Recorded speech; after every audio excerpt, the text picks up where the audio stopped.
What was life like in Singapore under British rule? What was life like in Singapore under British rule? To understand this, we need to look back to the early 19th century. In 1819, the British established Singapore as a trading post. Its strategic location made it an ideal port for trade between Europe and Asia. This decision marked the beginning of significant changes for the island. In the early years, Singapore faced some challenges.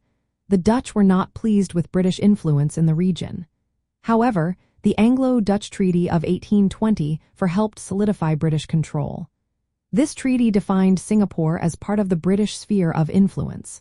It was a key moment that established Singapore as an important outpost in Southeast Asia.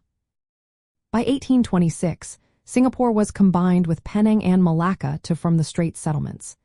Initially, these settlements were managed by the British East India Company.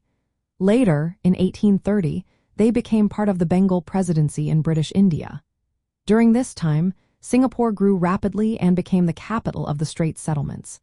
The opening of the Suez Canal in 1869 further boosted trade. It reduced shipping times and costs, making Singapore even more attractive for merchants. The British invested heavily in infrastructure. They built roads, ports, and telegraph lines. This development made it easier for goods to move in and out of Singapore. The introduction of steamships also played a role in the island's economic success.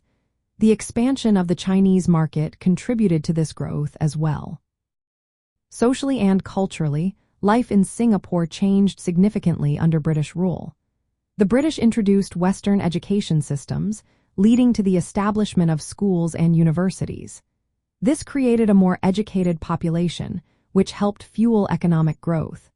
The British legal system was also implemented, providing a framework for governance and justice. However, life was not without its challenges. There were tensions between different ethnic groups, including the Chinese, Malays, and Indians. Many of these groups had come to Singapore as laborers. These tensions sometimes led to social unrest, which required careful management by British authorities.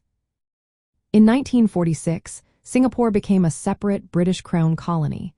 This marked a shift towards greater autonomy. However, it was not until 1959 that Singapore achieved self-government, with Lee Kuan Yew as its first prime minister. The British military presence remained until 1971. Singapore's journey towards independence was complicated by its brief membership in the Federation of Malaysia from 1963 to 1965.